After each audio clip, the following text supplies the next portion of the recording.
From UFOs to psychic powers and government conspiracies, history is riddled with unexplained events.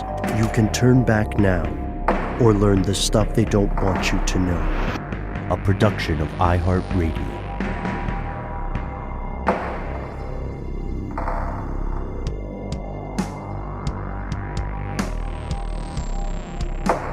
Hello, welcome back to the show. My name is Matt. My name is Noel. They call me Ben. We are joined with our guest super producer, Max the Freight Train Williams. Most importantly, you are here. That makes this the stuff they don't want you to know. Fellow conspiracy realist, it is one of our favorite evenings of the week.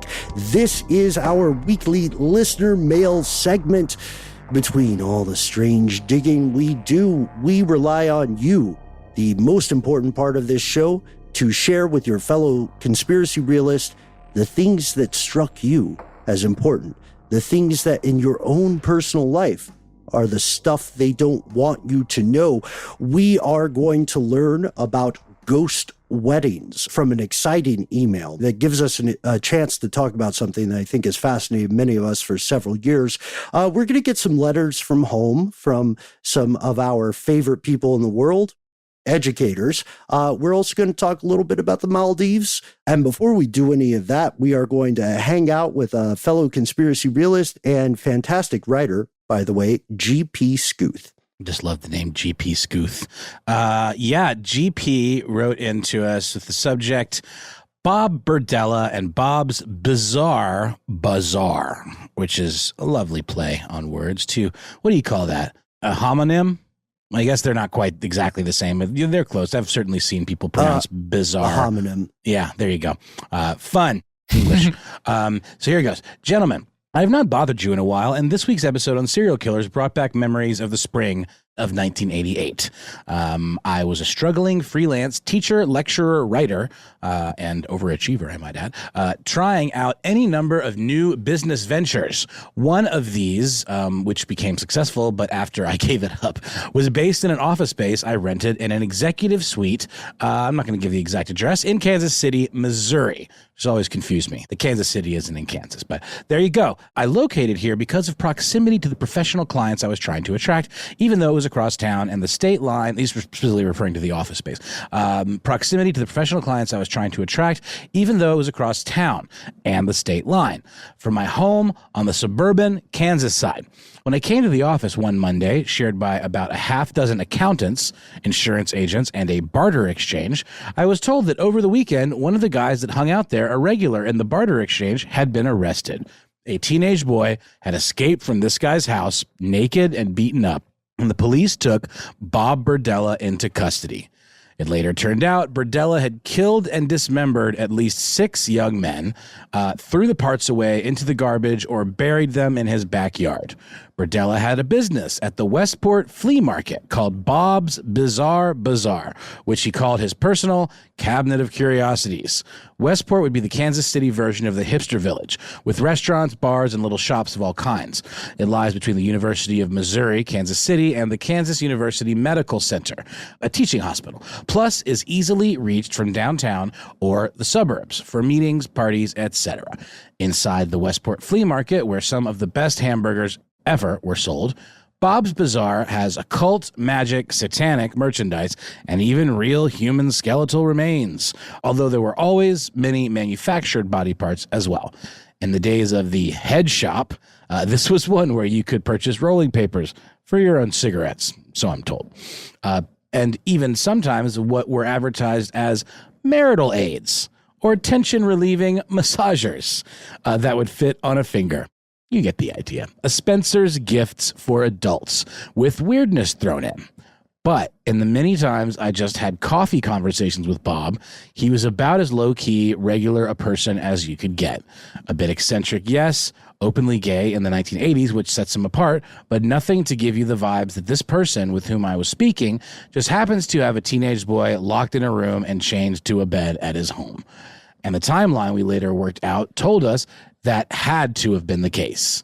While you guys discussed the mementos from such people, I have always questioned, even to Bob, where did you get the stuff for your inventory? Who just sells human hands? Is there a big demand for human skulls? and some of his were real.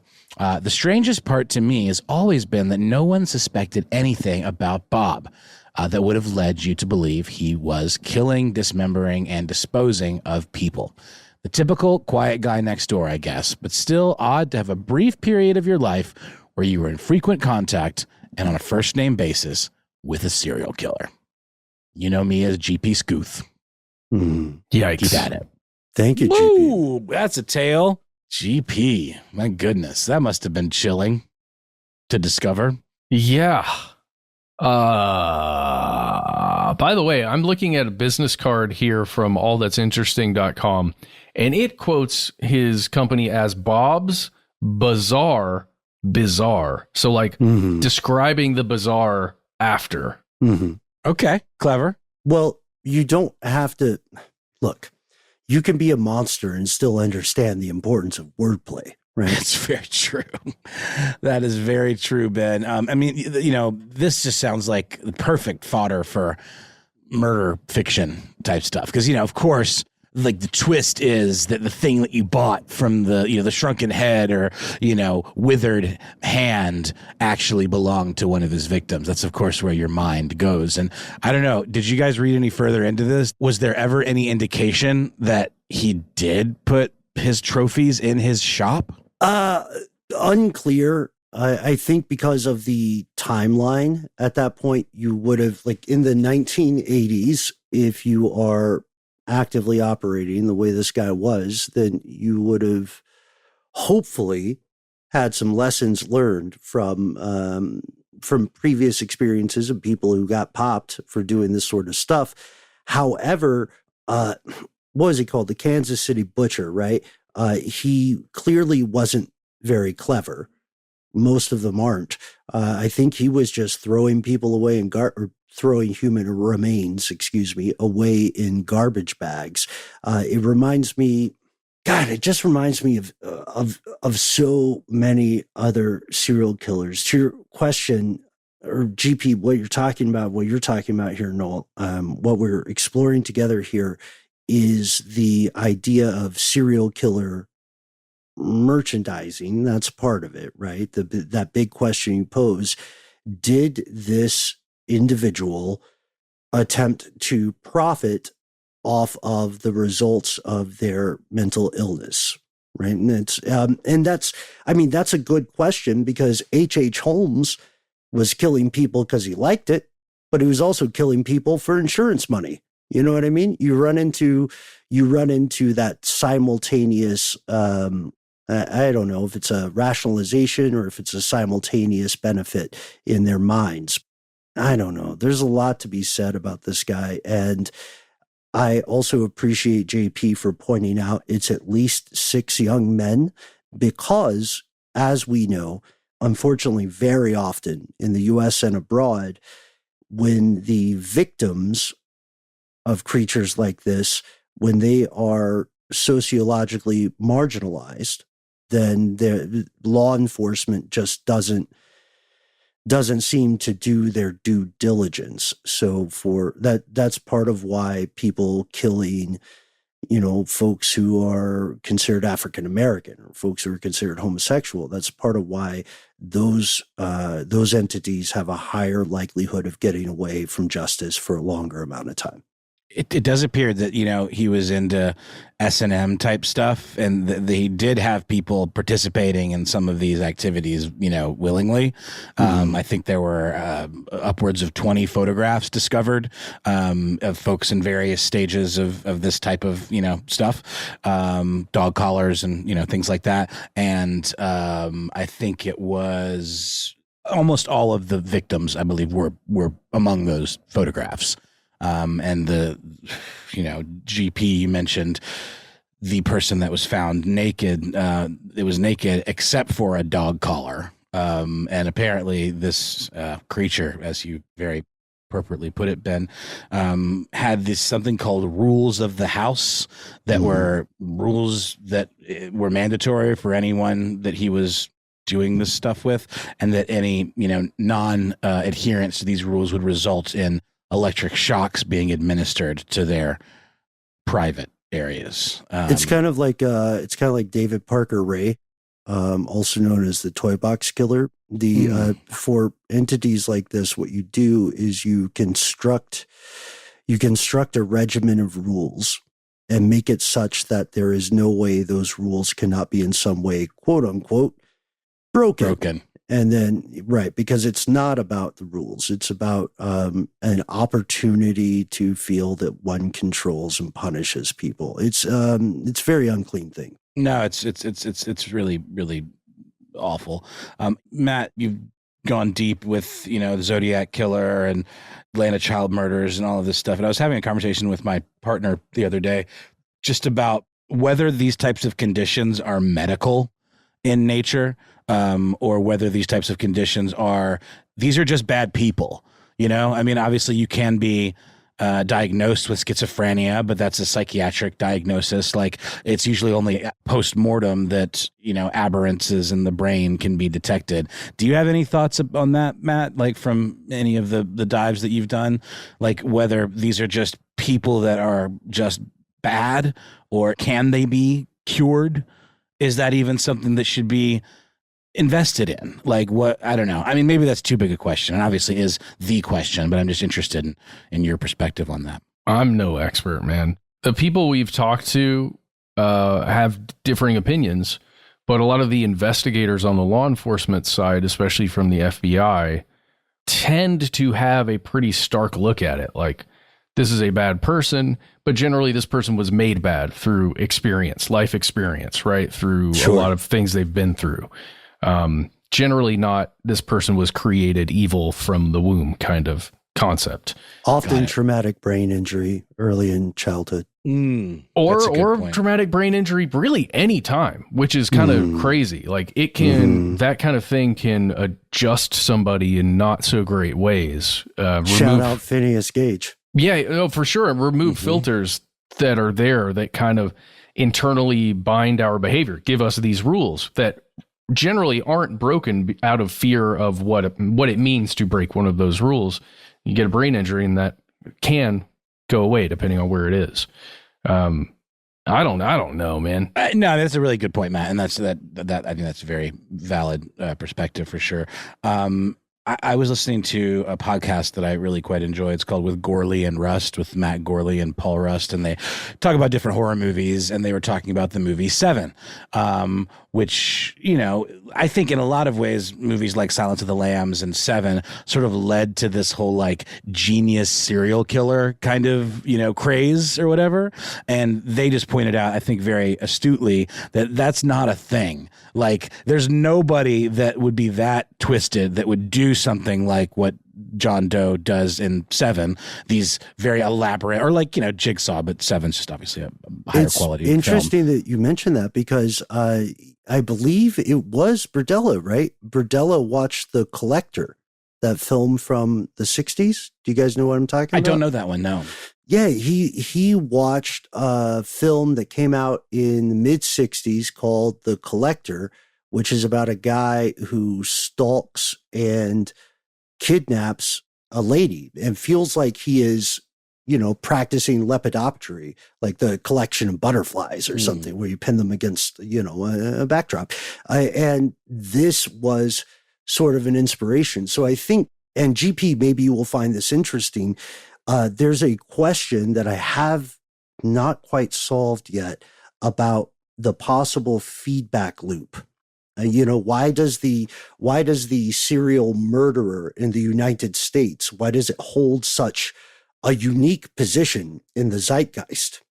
And to what degree do films that appear to glorify one of these people, right? To your point, Noel, the largely fictitious idea of the intelligent serial murderer, a la Hannibal Hannibal Lecter in Silence of the Lambs. To what degree is that sort of fiction perhaps informing the actions of the mentally ill? And that's a slippery slope, because then, I think it's too close, intellectually speaking or philosophically speaking, to the idea that listening to quote unquote the wrong music makes someone violate moral taboos, or social taboos, socioeconomic taboos as well. It is true, though. It is objectively true that Berdella watched this film and talked about it. He also had some of the things that you're clocking as well, Matt.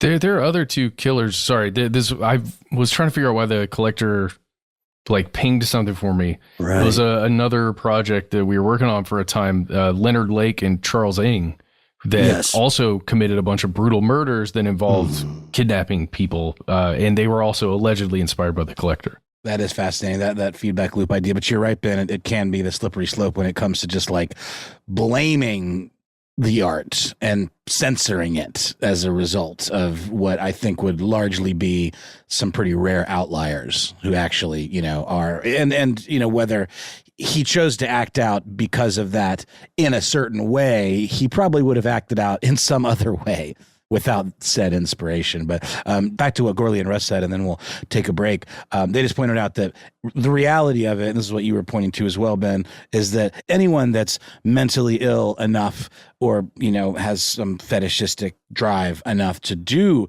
something like the 7 murders, there's no way they'd be able to pull it off with the degree of accuracy that happens in that film. So it is largely, but also David Fincher, who directed 7, said that he almost felt guilty about introducing this glorified version of the genius serial killer into the world, which is largely why he made Mindhunter, that depicts the killers as mainly perverts and degenerates, So he did kind of say that was almost his way of feeling as though he were righting a wrong, even though I think 7 is an excellent film. But thank you so much, GP Scoothe. And we're going to take a quick break, and we'll come back with some more messages from you.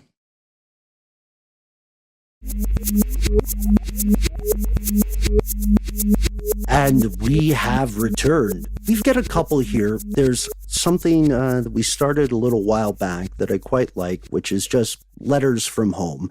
We look for nice stuff. We dive into many dark and troubling things.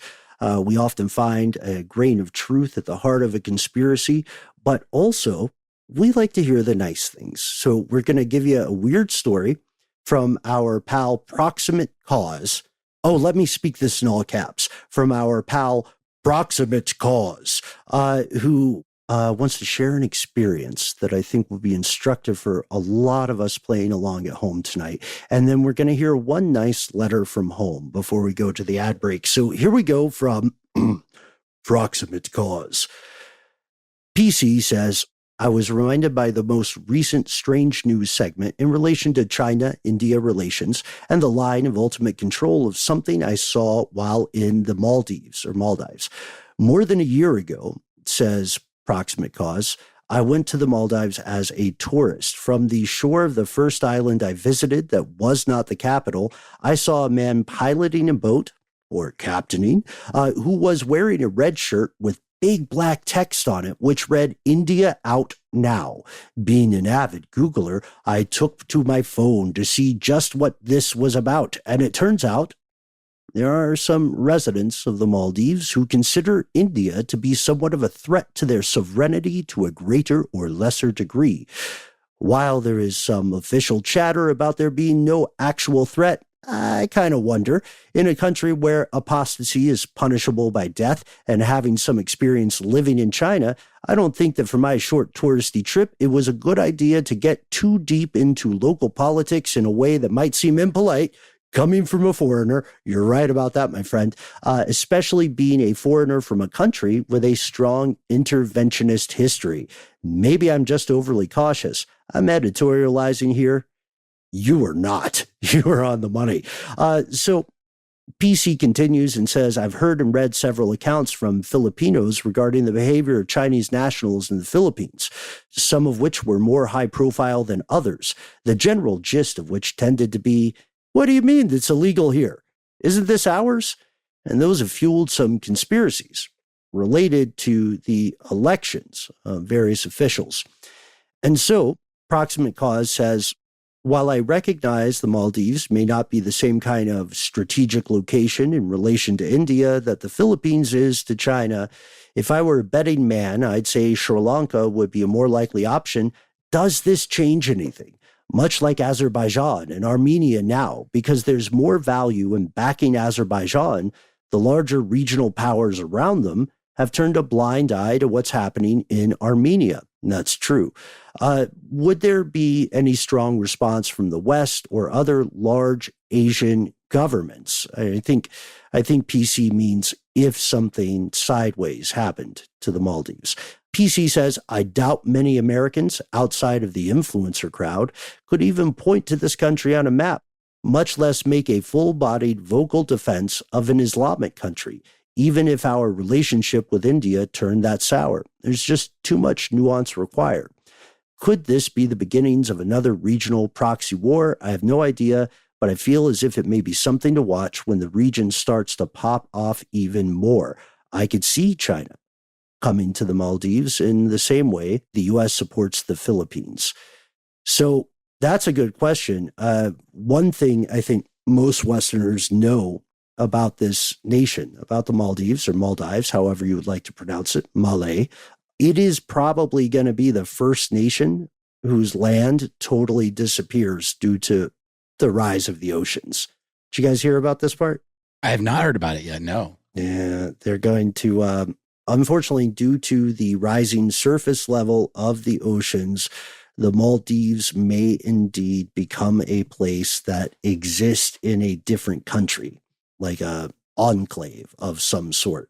They're about, like, if you look at it, they're in the Indian Ocean. So see the very bottom of India, and there to the southeast of India, there's Sri Lanka.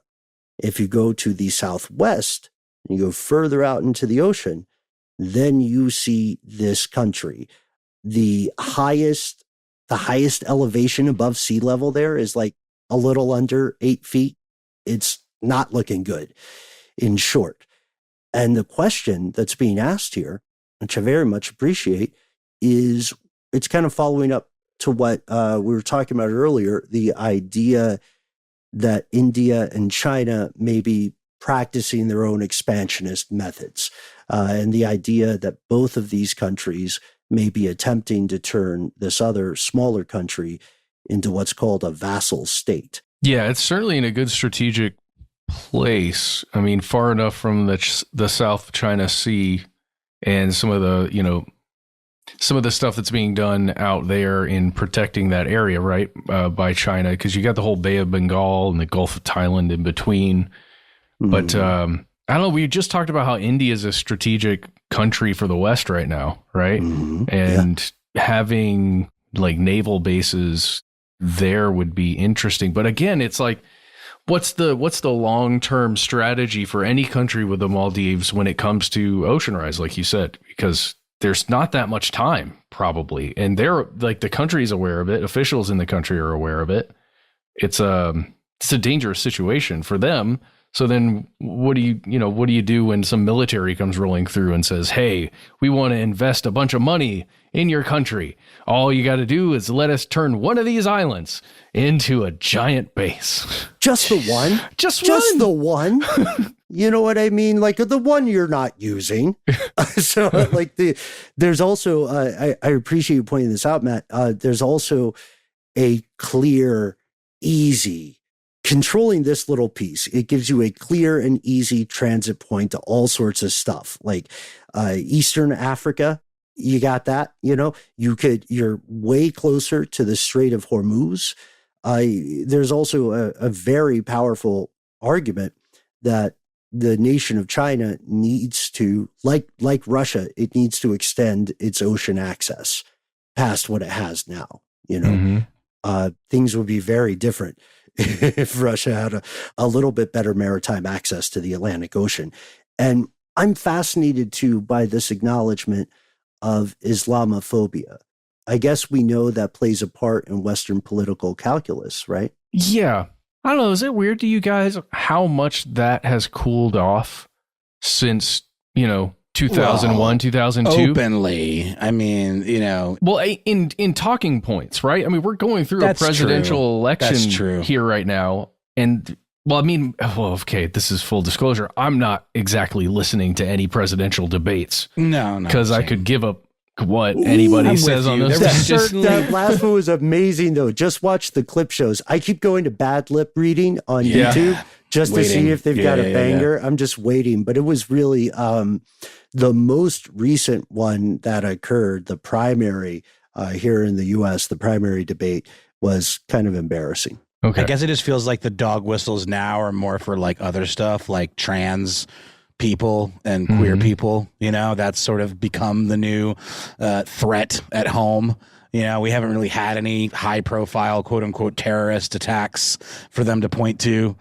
I don't know. It seems like if that were the case, they certainly would not shy away from using that. But you're right. I didn't think about that. It certainly has, quote unquote, cooled down, at least in the rhetoric. I mean, that's a really important part. That's something that we should all keep an eye on as we go forward here, because what you are seeing, if you don't try to go outside of your information bubble, right, and you live in the Anglosphere, what you are probably going to see is news that an algorithm has determined you will care about. And that's a hell of a catch-22, and it is not good for you as a person or an entity. It's not good for you as a citizen of the world. Right now, there's a ton of stuff that's happening out there, and it is in the collective best interest to know about it. To the point about Islamophobia, it's always going to be a part of the West, right? And that's simply because people are sort of shitty at times. And I don't mean they're necessarily bad people. They just like having an in-group and an out-group. And that's that's like a cognitive hardware defect. However, we have to realize that the vast majority of people living on the planet right now are super, super similar to you hearing this. They want a good job. You know what I mean? They don't want to be rushed when they have to poop. They like feeling like they're funny. You know, they want their kids to have a good life. They have certain concerns about their lives that might seem little to the world entire, but they're very big to them. And if civilization together can just agree on those basic things in a non-zero sum equation, the world will be better off. And you don't have to have all this geopolitical pissing on fire hydrants, because ultimately it benefits very, very few people.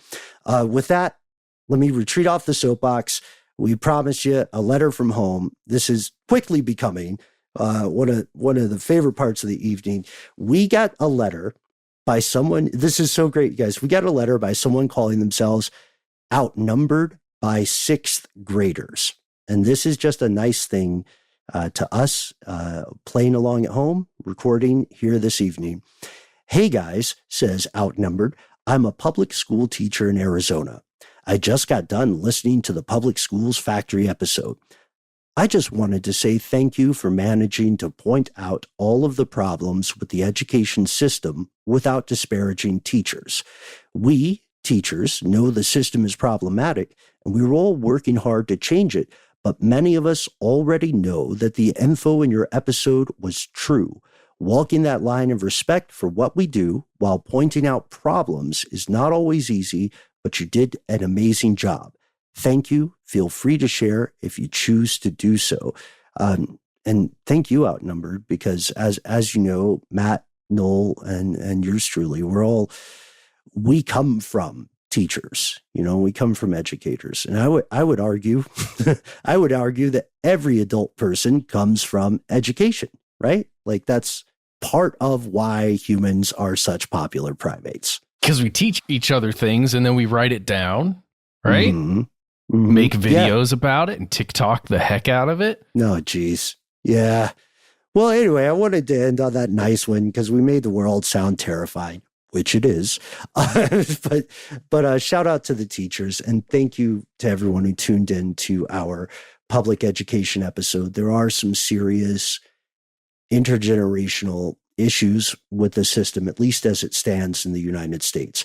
We're going to pause for a word from our sponsor, and we'll return with one more message from you. And no spoilers, folks. It's a good one.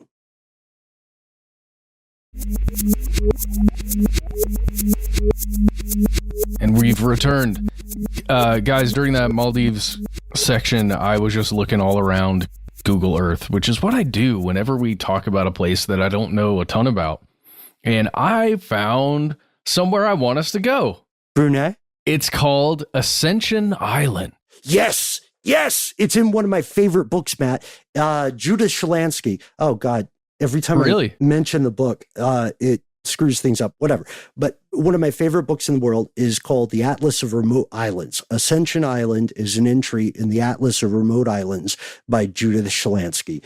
Check out the book if you can. It's really cool looking. I want to go to the Volcano Club and Snack Bar on the island. I love it. Someone's like, I don't know, you can find volcanoes anywhere. And then someone else comes up and says, there's also a snack bar. Yeah, exactly. But it's inside the volcano. I don't know. It looks nuts. This place looks nuts. It's in the middle. Gosh, so cool. It's like just right in the middle of Africa and South America. Okay. 800 people live there. Dude, somebody in the RAF is listening right now and write to us. Let us know because you got a base over there. All right. So we are getting a message here from someone we're all familiar with, I'm assuming. Someone that writes to us all the time. Mr. Lucas. Lucas says, so here's some more body broker kind of stuff for you, but a bit darker. Apparently, this is a thing. Women's dead bodies are sold to families burying their unmarried son. This gets more sinister when people begin to start murdering women, then selling them. What is this thing? Well, it can be a lot of things. Posthumous marriage, ghost marriage, you could call it. There are other words for it in varying like religions and cultural sects, but we're talking ghost weddings. And Lucas sends us a couple of different links and a bit of information from Wikipedia that we're not going to read in full, Lucas. We'll talk about it and around it. So let's just go to some of the news links that were sent to us. One of them comes from the BBC. Its title is China's Ghost Weddings and Why They Can Be Deadly. This was written in August 2016 by Grace Tsoi, Tsoi. And guys, it's a story about some people who were murdering women and then selling their corpses to willing, needy families who believed they were buying a recently deceased person to be wed in a traditional ceremony to a loved one who has just died. I've never heard of this before. This is kind of blowing my mind. Ben, it sounds off air like you've heard of this and know a bit about it. What can you tell us about the tradition of what we're calling ghost wedding, but it's really after death marriage ceremonies? Yeah, I think you nailed it, Matt. Posthumous matrimony. Okay. Call it, right? The idea, and it goes across cultures. I really appreciate that point. Part of it is the idea that a spirit will be angry or will be left bereft of what could have been their lived existence. If they pass away without being married, is that what you mean? Okay. Yeah. And then also you'll see, I think it's in Korea, it happens where if someone was engaged and they die, there's still a posthumous ceremony to follow through. But before we get to, the really dark, macabre side of it, it's important for us to know that traditionally in these cultures, this is seen as a good thing, like Dia de la Muerta in Mexico. It's not seen as some sort of like, oh, horrible, spooky dooky thing. It's seen as another cycle in life and death. They are legally binding. And sometimes both people who get married this way, they're both dead. Wow. Which goes into like financial calculations because you can't get away from, the idea of dowry and stuff like that. That's my understanding. Didn't even think of the logistics of that part of it. That's interesting. I know it has been used, this practice has been used very functionally throughout history in a couple of different places. Just read a little bit via the wiki, go down, look at the links, the sightings and everything, and then start jumping and all that. Yeah. So this is a weird situation to talk about, but in Germany, when let's say a soldier who has a partner at home, but they're not married yet, right? They are sexually active. the woman in that relationship gets pregnant, the man goes off to war and dies. Now, that woman is going to have a baby, but she's unwed, and she's going to be considered an unwed mother. I'm doing that in quotes, right? Because there's cultural connotation to that. Which could lead to being ostracized and treated in a negative manner, for sure. Exactly. So there were some examples where the actual corpse of a dead soldier was brought in and a wedding ceremony was performed to wed that woman to this dead person, just so that that child would take the father's name and it would be okay to everybody else, basically, in the society. Matt, have you gotten to the why they can be deadly part? No, let's talk about it. I don't know. I just saw it in the headline. It's pretty eye-catching. It just says China's ghost weddings and why they can be deadly. Oh, yes. Okay, so yes, just like Lucas said, he's like referring, or he's like, this is an offshoot of our Body Brokers episode, right? Because if there's a black market for something, if there's something that's sellable, someone might want to take advantage of that and maybe is a little less morally inclined than others, right? So this article is citing, I think there are a couple things that have occurred. One that we mentioned earlier is that there was, in one case, a woman found, like a dead woman found in a vehicle. And after investigation, 3 of the males who were still living, who were in the vehicle, they got questioned. And basically, one of them admitted to killing this woman in order to sell her dead body to a needy family. Which is different from related practices. There have also been operators that would count as what we would call resurrection men. Grave robbers. Yeah, and in 2015, according to this BBC article, 14 female corpses were stolen in a village in Shaanxi province. Yep. And this article refers to them as tomb raiders, which I always thought was really cool and like adventure-y, but not in this context. I just think of Laura Croft, obviously, and her polygons. But no, tomb raiding or grave robbing, I guess, is maybe the term we would use over here. And yeah, resurrection man, that older term is still just captures the imagination. Well, and again, it's kind of messed up because it could be pretty lucrative for those grave robbers, right? At least in this BBC article, it cites like quite a bit of money. I don't even know if we can really quote it well, because I don't know if they're saying it would be $4,500 to $7,500 for all 14 corpses, or if that means per corpse that was recovered of those 14. I'm not sure. But it does seem as though if you could make that much money for a lot of like messed up hard labor, if you're desperate enough, maybe you would be pushed to do that, right? Or you would feel pushed to do that. Mm-hmm. And this article does state that in 2006, the sale of corpses was outlawed. But that hasn't, according to the BBC, nice. Stopped grave robbers. Yeah, isn't that cool? Mm-hmm. Go team. Let's see. There's other stuff here. There was an article from Daily Mail that was also left to us by Lucas here. And this is about a, quote, ghost bride, a supposed corpse that was delivered to a family to be married to their dead son. So again, this is a situation where both parties in the marriage would already be deceased. But upon receiving the woman and starting the ceremony, the woman woke up and was alive. What? Yes. Does she have one of those like Romeo and Juliet drugs? What are we talking here? That's crazy. I don't have the full details. They're saying only some details have come to light, and this was written in 2016, December, by Julian Luck for Daily Mail.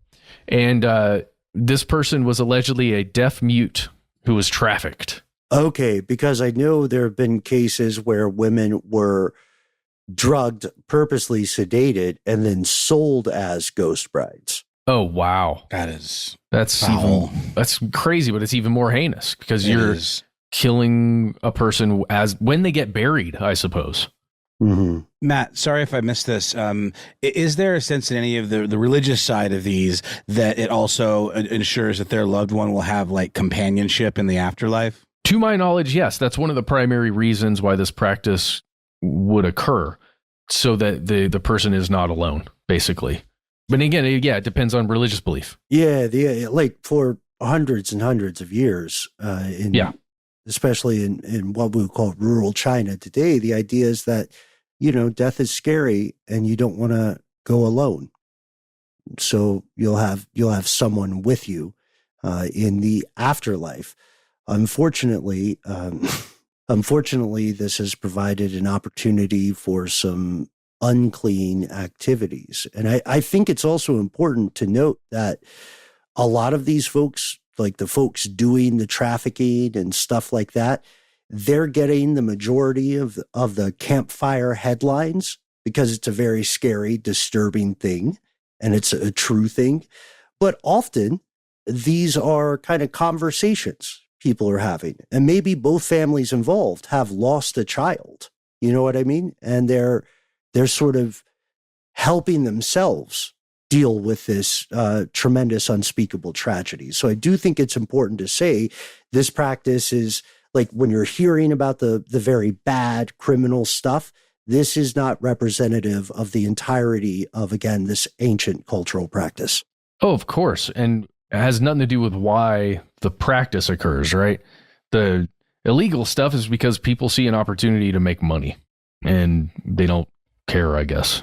Ugh. Ay. I don't know what else to say about this, guys. This is a brand new thing to me. Same, man. This is fascinating. I mean, truly. I'm surprised there hasn't been this hasn't appeared in pop culture.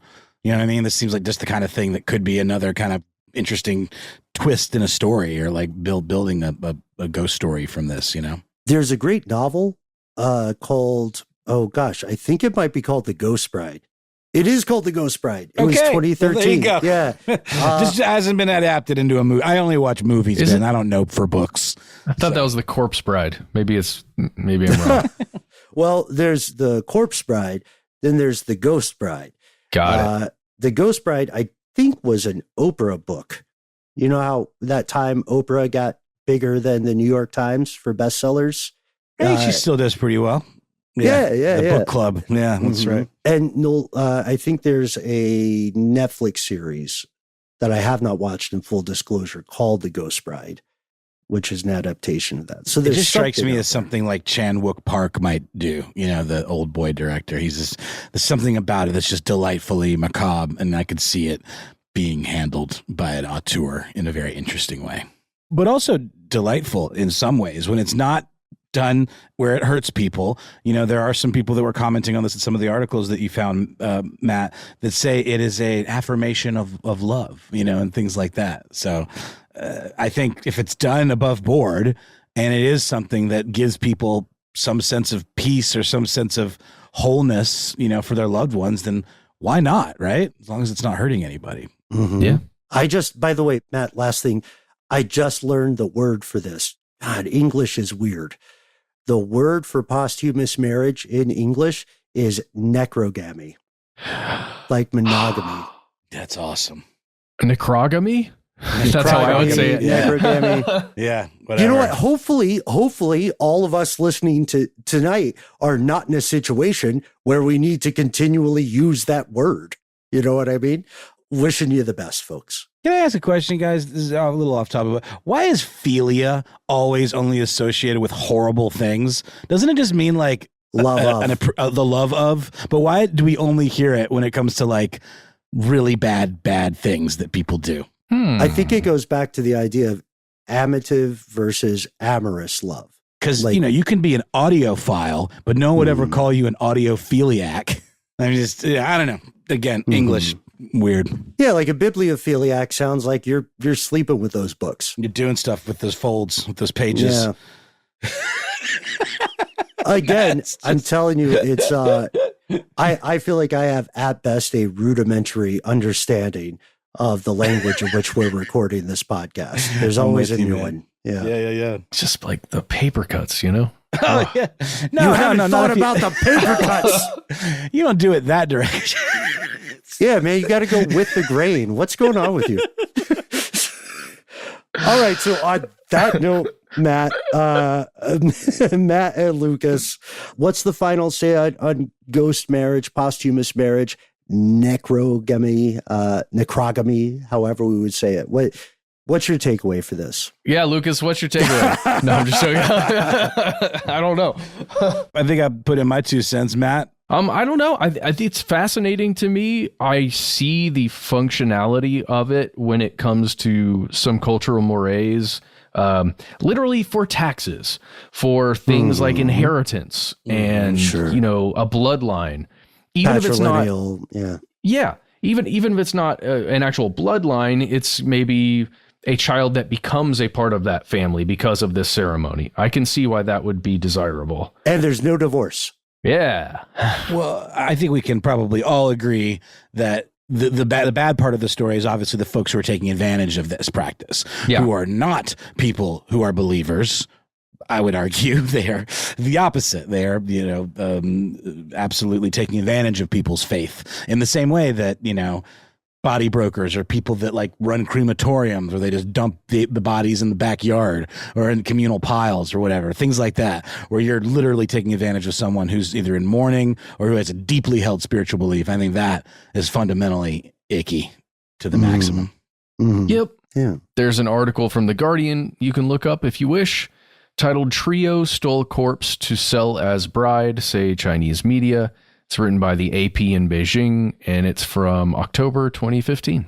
And Minghun, as it's called in China, again, as we took pains to say, is not in any way an inherently sinister thing, nor are similar practices inherently sinister wherever they occur. I guess we could say, you know, the course of true love never did run smooth, and maybe end on some Shakespeare. So with that, we've got to thank everybody who wrote in, everybody who took time to contact us and cut past the noise of the internet.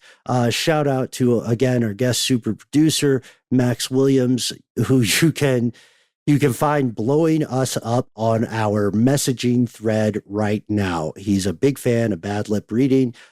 He's also a big fan of you guys, our fellow conspiracy realists. So we do hope that you join us. We do hope that you become a part of the show and come on air with us one day by hook or by crook. We'd love to hear from you. You can find us all over the place, right? You can find us at the handle Conspiracy Stuff, where we exist on Facebook, YouTube, and formerly known as Twitter.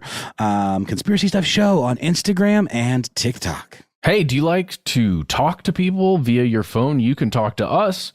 We have a voicemail system. Call 1-833-STDWYTK.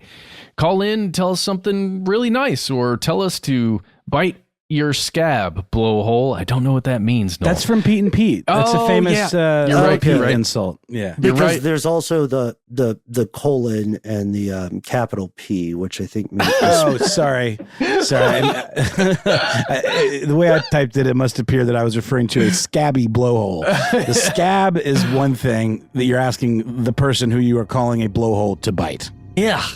Yuck, Pete. That was on and children's Pete. television, man. That was on children's television. All right. Well, yeah, but you can call us and just say whatever you want. Do let us know if we can use your name and message on the air in one of our listener mail episodes. If you don't want to do that, you want to send us links, a whole story, pictures, whatever. Why not instead send us a good old-fashioned email? We are conspiracy@iHeartRadio.com.